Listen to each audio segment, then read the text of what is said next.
It's Unfuck the Poor. I'm Joe Love. Give us 5 stars and tell your friends. This is where you get all your news and opinions. I love doing these episodes, and I love that you listen. We start our day with some errors and retractions. Back in the second Rachel Corrie episode, I used the word anagram when I meant acronym. Apparently I don't know what words are, and I do them poorly.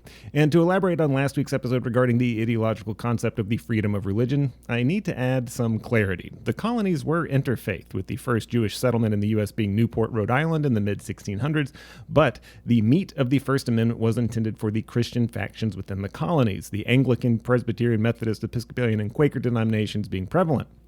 Fun fact, Baptists were executed and beaten, and at the time you needed a license to preach. Neat. And it is worth noting that in spite of this distinction, that does not make the case for America being a Christian nation by default. Thomas Jefferson wrote the Virginia Statute for Religious Freedom, which was the foundation for the First Amendment's Establishment Clause. Jefferson, not a Christian, was adamant that neither the church nor state had anything to do with each other except that they coexist, with the state taking preemption over the law of the land. Lastly, I need to make a correction on the person, John Birch. Corey mentioned that he thought Birch was a British spy who was tortured by the Chinese communists and executed.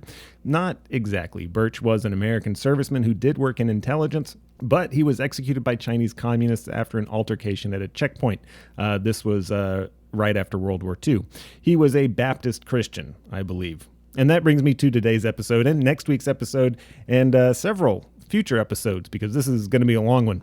We are going to continue talking about Christian extremism in the United States. This is not the sole focus of this podcast, but it is an important topic nonetheless. And the reason has everything to do with unfucking the poor.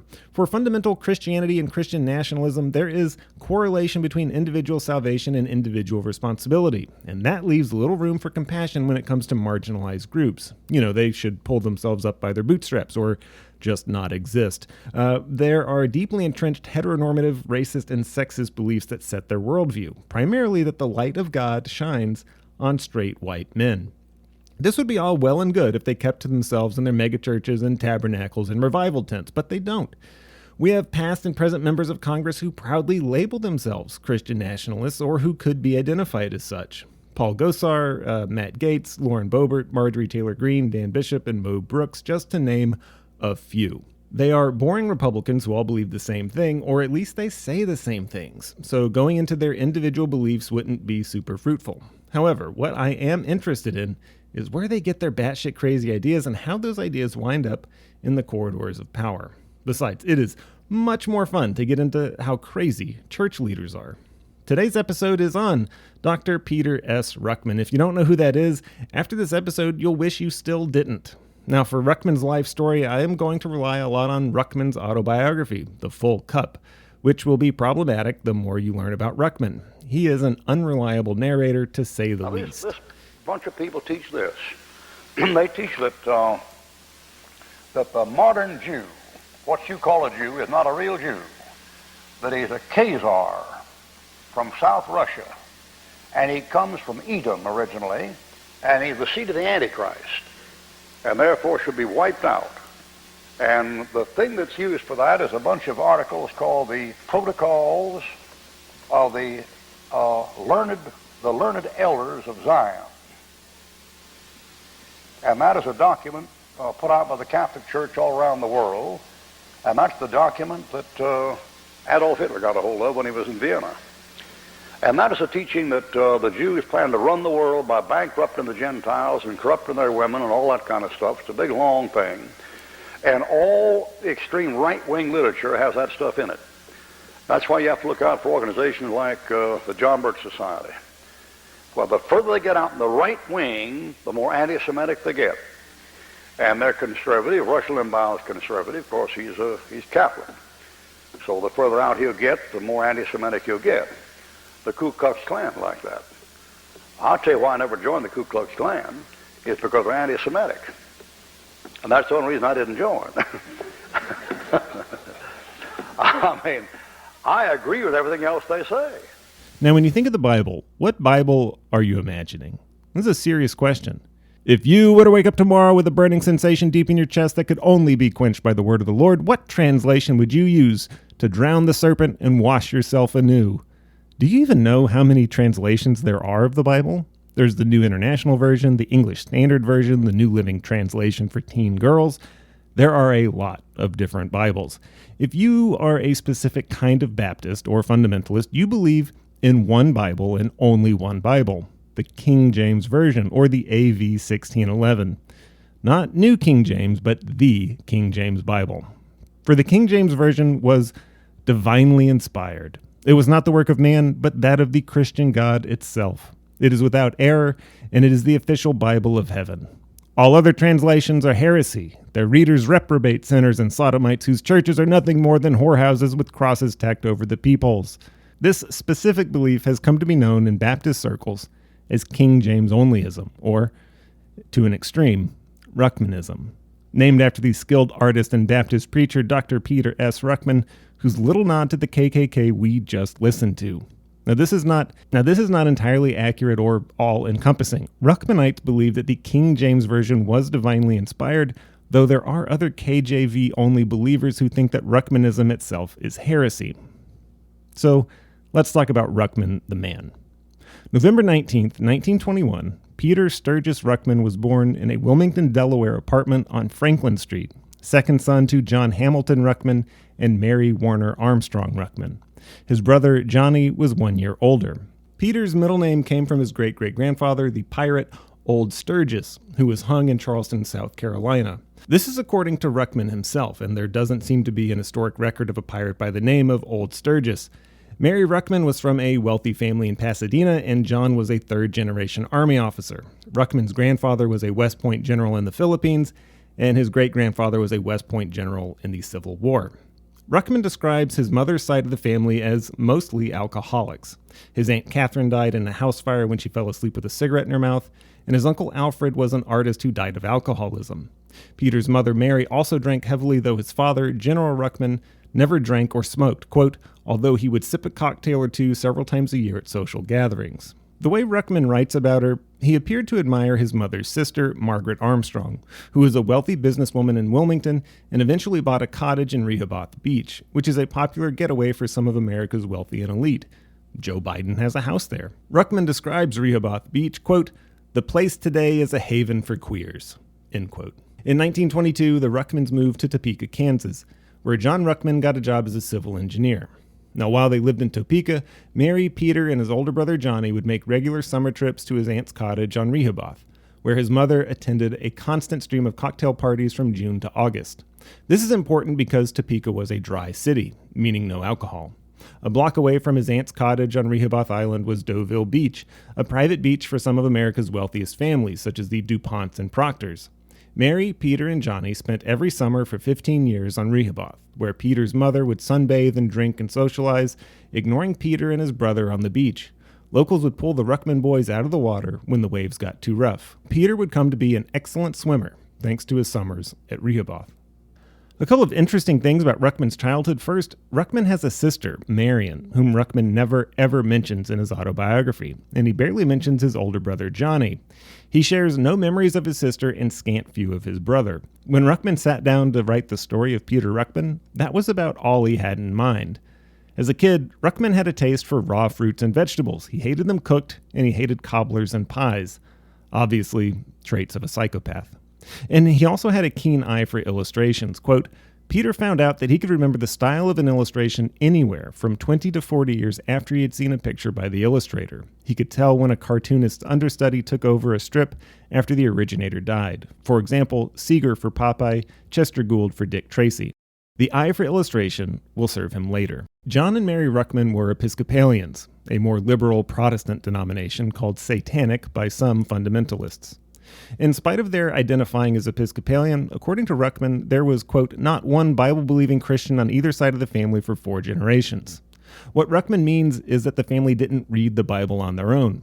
They went to church once a month and listened to sermons, but they were, according to Ruckman, only deists, meaning they believed in God, but did not believe God intervened in current events or had any impact on the present-day world. Quote, the rector preached on the need for one world government, disarmament, integration, socialism, and a welfare state. He was a deist like John and Mary Ruckman. No Bible, no heaven, no hell, no new birth, no second coming, no blood atonement, and no deity of Christ. All he knew was social justice and ending man's inhumanity to man. End quote. Ruckman's early years were not at all religious. While otherwise healthy, Ruckman got nearly every illness as a child: chickenpox, measles, whooping cough, scarlet fever, and pneumonia. While in bed, and he spent weeks and weeks in bed, he would listen to the radio up to 14 hours a day. Some of his favorite programs were Fibber McGee and Molly, Eddie Cantor, Amos and Andy, Jack Benny, and the Lucky Strike Hit Parade. He also listened to a 15-minute program called Edward McHugh the Gospel Singer, which Ruckman said he remembered nothing of, except the intro theme. The only other religious influence was a prayer from the Episcopal Church. Quote, "We have not done those things which we ought to have done, and we have done those things which we ought not to have done. And there is no help in us, but God be merciful to us miserable sinners." End quote. By his own admission, Peter Ruckman did a lot of things he ought not to have done. Early on, Peter stole money from his parents to watch movies, suggesting he had seen at least a movie a week between the ages of 6 and 8, which he said dehumanized him, eventually making him incapable of accepting people as individual persons. When the stock market collapsed in 1929, Ruckman's father lost his job and wound up as a land surveyor making 40 cents an hour. Ruckman describes the depression in terms of food, perhaps understandable as an 8-year-old.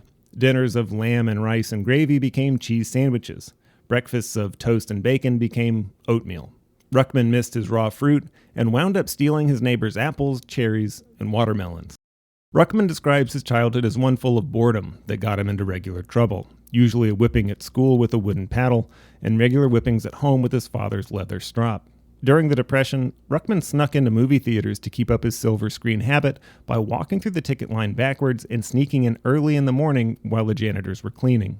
Since he had no money, he stole magazines out of people's garages. When he was 10 years old, he began copying the pictures out of the magazines with a pencil and a fountain pen. Ever bored, Ruckman continued to draw, eventually creating a homemade zoetrope. Quote, "He found that by drawing several score pictures, you could paste them together and make a scroll out of them. You mounted this on 2 bread rollers and set them up in a large cardboard box with a screen cut out in front of it. Then you turned off the lights, shone a flashlight on the hole, and wound the pictures past the viewer's eyes in succession." Ruckman seems to have been drawn to the theater and illustrations because he felt he was an artist. It was at least possible to him that he could be an artist. His uncle was an artist, though an alcoholic, and in Wilmington, Delaware, he regularly visited the studio of the illustrator and painter Howard Pyle. As a solution to boredom, Ruckman both consumed and created art as entertainment, and not with half-hearted interest. He snuck into the theater as much as he stole magazines, and he drew as much as he studied the art of others. As a 77-year-old reflecting on his misspent youth, Ruckman writes, quote, "Hollywood had a message, and it was getting it across. Its message was simple: preparation for one world under the Antichrist with no moral standards and the Catholic Church in charge." Ruckman was also a voracious reader, though he performed poorly in school, settling on C's and D's and opting not to study. By Ruckman's estimation, as a child, he was reading 300 words a minute.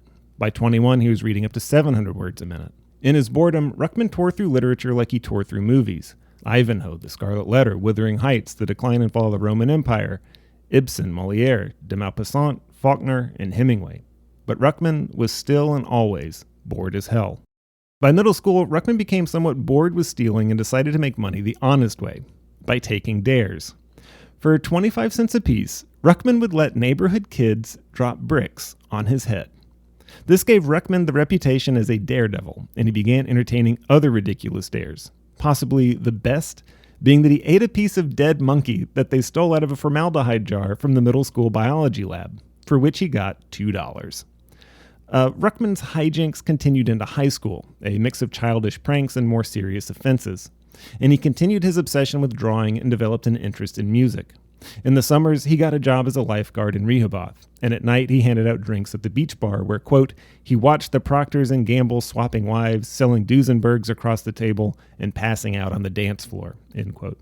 At school, Ruckman says he was in a gang. No doubt they called themselves a gang, but this was 1939, mind you. Their escapades included dropping ping pong balls from the gym ceiling, shoving cats in lockers, and setting off firecrackers in the hallway. During this time, Ruckman was given the idea that would become the staple of his sermons as a Baptist minister. In an attempt to give Ruckman a positive outlet for his need for attention, the principal of his school set up an assembly for Ruckman to draw in front of the entire student body. Quote, he rigged up an 8x4 sheet of plywood with drawing paper mounted on a ladder. Ruckman proceeded to cartoon a high school student trying to get comfortable at a school desk and squirming as in a torture chamber, end quote. At 17, Ruckman went off alone for 2 weeks to New Orleans, where he attempted to sell his watercolor paintings on Pirates Alley in the French Quarter. Ruckman hung out with jazz players, smoked weed, and began drinking. It was in New Orleans that he got a tip from another artist that in order to be an artist, he'd have to do something else to make money. The other artist recommended bootlegging. Ruckman had been taking his father's car out every night for a few months, usually driving around his friend Jerry Brown and random girls. Ruckman never got with girls in high school, always opting to be a lookout for Jerry. Ruckman liked the thrill of sneaking out and stealing gas from a gas station on the edge of town. One night, he drove out of Topeka and east into Kansas City, Missouri, to buy 2 cases of liquor. On the way back to Topeka, he picked up 2 girls, 13 and 15 years old. 20 miles from Topeka, Ruckman was pulled over by a cop and arrested. Ruckman's father was called to the jail, where they counted the charges: bootlegging, driving without a license, transporting a stolen car across a state border, and statutory kidnapping. They released the 17-year-old to his father, Major Ruckman, who gave Peter an order. The next year, he was going to Citizens Military Training Camp. CMTC camps were military training programs that were held every summer from 1921 to 1940. They lasted a month and were held at 50 Army posts across the country. CMTC were supposed to offer a commissioned officer track to civilians, but in its 20-year run, only 5,000 men completed the 4 summers of training required to receive commissions. Ruckman would not receive a commission, and while Ruckman liked the CMTC, he was still a little shit. In his second summer at CMTC, he started sneaking out after lights out and returning around 4 in the morning. The night Ruckman lost his virginity to a married woman, he returned to the CMTC camp and was caught by the cook, who ordered Ruckman to get out of bed and start working in the kitchen. At the end of the second CMTC summer, Ruckman returned home to Topeka and decided he would run away to South America with the 4 boys left of his gang. They had no plan. They were just going to go to South America. Ruckman's father, by then Lieutenant Colonel Ruckman, told him this was dumb. Quote, "I used to work in the oil fields of South America before World War I, and I know the people and the conditions. You have no aptitude for such a trip." End quote. Instead of South America, Peter Ruckman enrolled at Kansas State College in Manhattan, Kansas in the fall of 1940. The next year, Ruckman's father was promoted to full colonel and moved to Bynum, Alabama. In college, Ruckman pledged the Sigma Nu fraternity and joined the swim team. The 15 years spent swimming at Rehoboth had made him an excellent swimmer, but the culture of hazing in the fraternity was too much for Ruckman. The story Ruckman tells is of a senior member of the fraternity, Paige Wagner, who seemed to take pleasure in singling out another pledge, Donaldson, for paddlings. Ruckman concluded, quote, "Wagner was just eaten up with jealousy, and that he actually got physical pleasure out of beating Donaldson. He had read about masochism, sadism, and the rest of it, naturally, for he had read all of Carl Menninger's books in print, everything that Jung, Pavlov, and Freud had written. In addition, James Joyce's Portrait of the Artist as a Young Man, The Dubliners, and the infamous Ulysses." End quote. Ruckman confronted Wagner on the roof of the dorm while sunbathing, threatening to throw Wagner over the railing, and Ruckman was kicked out of the fraternity. Now, it's important to note here that Ruckman is spending his spare time in college playing percussion for dance bands, picking up cowbells, woodblocks, sock cymbals, hi-hats, and tom-toms. Music became a big part of Ruckman's life, so much so that he fills his autobiography with lyrics of his favorite songs from the time. Ruckman's autobiography is strange in that he speaks fondly of his early life, though as a Baptist preacher, he has renounced all secular things. He weaves song titles, lyrics, artists, writers, and movies into his narrative to give us an idea of the man he was, the sinner he was. But the sinner he portrays seems like a pretty normal dude, but racist. Quote, "The singers and lyrics were still mainly white, but the best were black, and long before K-Star and Petula Clark began to sing like N-words, Martha Tilton, Helen Forrest, and Helen O'Connell were lisping and dragging the words out." End quote. Still at Kansas State College, Ruckman changed his major from journalism, his father's suggestion, to radio arts. While at Kansas State, Ruckman was also in ROTC with his eye on becoming a 30-year military man, though his fallback was radio announcer. After Pearl Harbor was bombed in December 1941, then sophomore Ruckman was given the choice to stay on in ROTC at Kansas State or move to Alabama where his father was stationed. He chose to move to Alabama to finish up his junior and senior years at the University of Alabama, which kept Ruckman from being deployed during some of the most intense fighting of the war. Ruckman's ROTC unit wouldn't be activated until 1943. Until now, Ruckman has given us very little information on his relationship with women. Other than taking 2 underage girls across state lines and sleeping with the married woman, Ruckman doesn't mention much about women from his college years. But I think this part of his autobiography sheds some light on why. Quote, "On the way to Tuscaloosa, Ruckman pulled off a typically stupid maneuver. His womanizing had eventually tied him up with a young lady from Topeka whom he wished to marry. He bought her a ring without her knowing about it, and then on the way to Alabama, he paid her a surprise visit in Oklahoma City, where she was at that time working in a bomber plant. He arrived unannounced in the middle of winter, January 1942, took a cab to her residence and waited. He waited 4 hours. She came in drunk with a boyfriend and another couple at about 2 in the morning. She walked right by him in the snow, and if he had not called out, she would have not known he was there. She sent her friends inside and then invited him in. He refused flatly and began to struggle with his news, the ring. She patted him on the back like a 4-year-old and told him such a thing could not be. She was engaged to the drunk inside the house. He was an older man, about 30 years old, so all the talk about marriage and engagement was impossible. After 15 minutes, she complained, saying she was cold, and went inside the house. He never saw her again. He went back down to a hotel in Oklahoma City, got dog drunk, threw the ring out a window into the alley, and headed on to Alabama, swearing never to trust a female of the species again. From now on, he would play them all for suckers. At least, that was how they said it in the movies." End quote. In Alabama, Ruckman made it his goal to be with as many women as possible. He fell in love with a dean's daughter, and she asked him if he believed in God. Ruckman told her that she was his God, and he meant it. Ruckman's only God, self-confessed, was sex. Here, Ruckman seems to not be as worldly as he lets on, or he's intentionally leaving out some details. Ruckman and the dean's daughter have sex, and eventually the dean finds out. Now, how he finds out?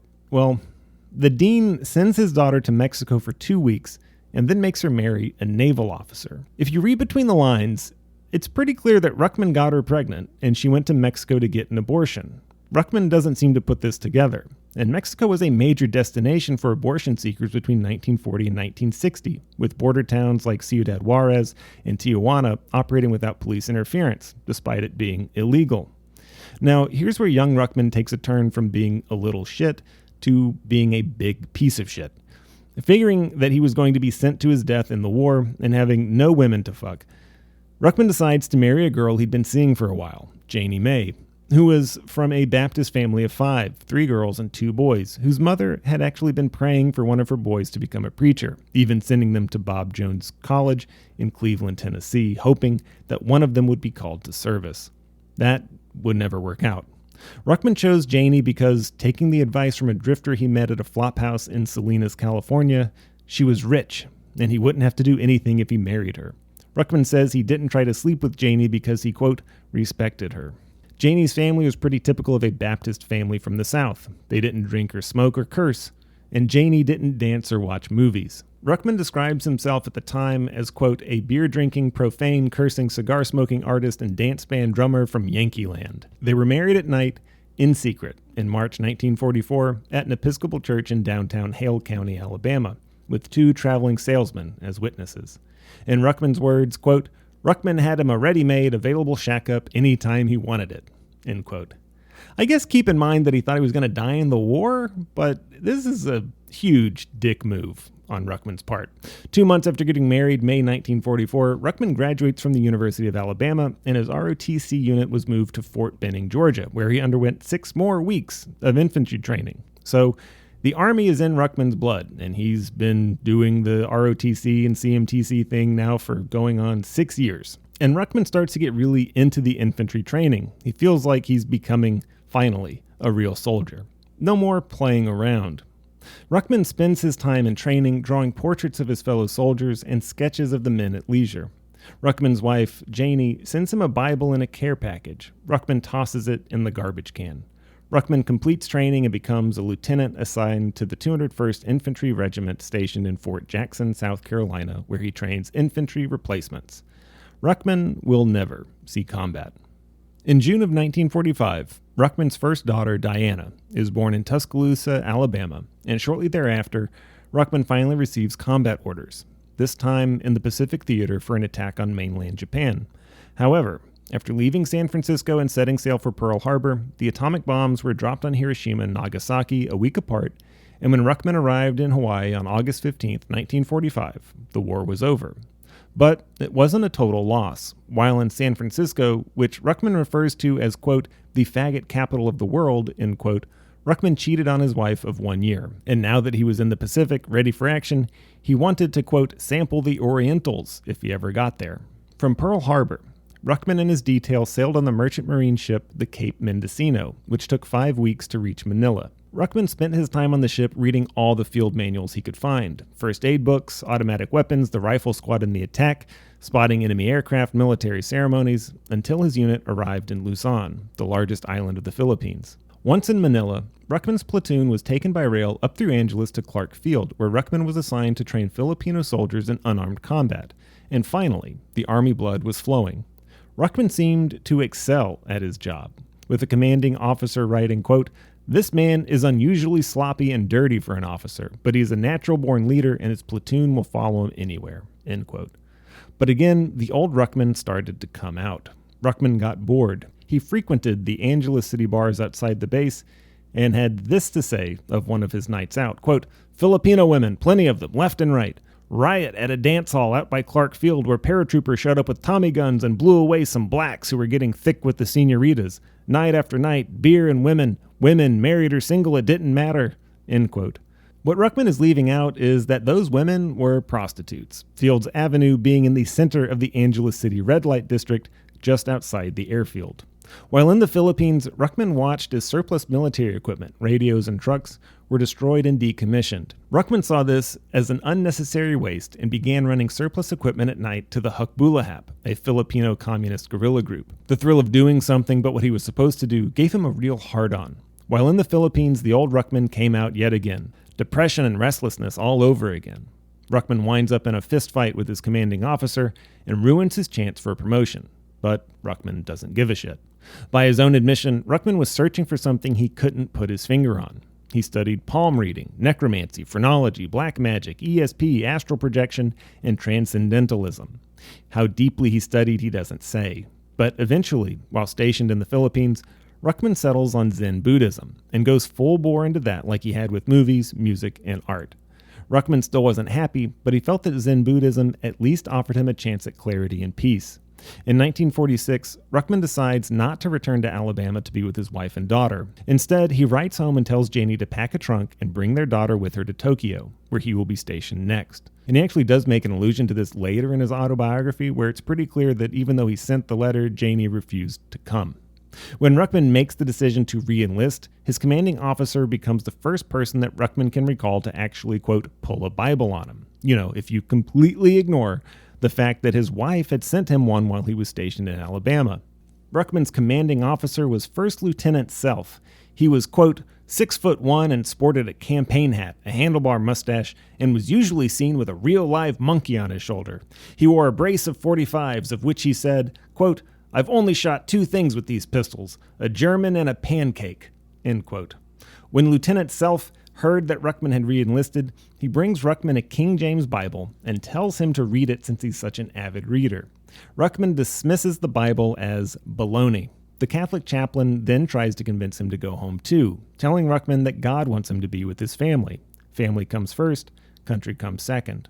Ruckman disagrees and re-enlists. He stays in the Philippines while his division sets sail for home. Left in the Philippines, Ruckman's depression intensifies to the point that he goes on a 10-day bender and picks a fight with a guy in a bar swinging a manrikigusari, which is basically a weight on the end of a chain. People are getting smashed in the head and face and groin left and right with the manrikigusari, and Ruckman just throws himself in the middle of it. And on his way back to the base in the middle of the night, Ruckman has what can only be described as a nervous breakdown. Ruckman climbs down into a 5-foot-deep water buffalo wallow and begins screaming at God. He sobs on his knees and shouts all the things he's tried to fill the emptiness: traveling, sports, drinking, and sex. Ruckman thrashes in the mud hole for, a long time, crying and yelling about suicide, quote, God, if you don't help me, I'm a goner, end quote. Then Ruckman just picks himself up and walks back to base where he passes out on his cot. A few days later, he takes a plane to Tokyo for his new assignment. In Tokyo, Ruckman is assigned as a music officer, using his radio arts degree to host JOAK Radio Tokyo. And because it's Ruckman, he gets restless again. He studies martial arts and goes to the theater and enjoys concerts. He has a translator and fixer, Yokoi, who accompanies him everywhere. Ruckman winds up meeting a girl named Kinui, who he says is about to slash open her guts because she's heartbroken over another man. Ruckman and Kinui become close, and Ruckman gets in over his head. He and Kinui make plans to move back to the States together. They spend a lot of time together, with her staying with him on base. And eventually, Kinui is rounded up with all the other prostitutes on base and shipped away. Ruckman tries to explain that she's not a prostitute, but it's no use. To make things right with Kinui, Ruckman takes a train to Katsura to meet with her, bringing along his fixer, Yokoi. They meet at a hotel, and Ruckman explains that he's actually married, with a daughter. Kinui does not take this well. There is a lot of crying. Kinui cries, Ruckman cries, and even Yokoi cries. Once Kinui has left, Yokoi tells Ruckman he needs to go back to Alabama to be with his family. Ruckman disagrees. Instead, Ruckman gets a superior officer to sign off on sending Ruckman to Oahu to compete in the Inter-Pacific Olympics as a swimmer, which Ruckman doesn't actually do. Ruckman goes to Oahu and gets drunk on the beach. Finally, Ruckman decides he's done with the military. Back in Japan, basically spending all his free time off base, Ruckman reaches enlightenment one night while meditating on the Diamond Sutra in the Yuraku Hotel. Quote, "He was in a vacuum. Furthermore, he could not locate his sense centers. It was like he was out in the room looking back at his body, but the eyes, the organs of sense, were still viewing the room from his chair. It was a wild scene, as the hippies would say much later, but it was a good trip, as the junkies would say later. He found himself lying in his bed at 8 a.m. He was aware of only one thing, that for some time during that enlightenment, he'd become completely free from all the worry and care, all sorrow and misery. It must have been something like cocaine or opium, without the expense. Never before had he experienced such freedom, such bliss. This must be what they called happiness." End quote. This moment of enlightenment at the Yuraku Hotel is significant for Peter Ruckman, because he will never experience this kind of peace and happiness ever again in his entire life. That'll do it for this week's episode. We pick up next week with Ruckman in Japan. Give us 5 stars, help us get noticed, leave us a comment, answer our audience questions. This was Unfuck the Poor.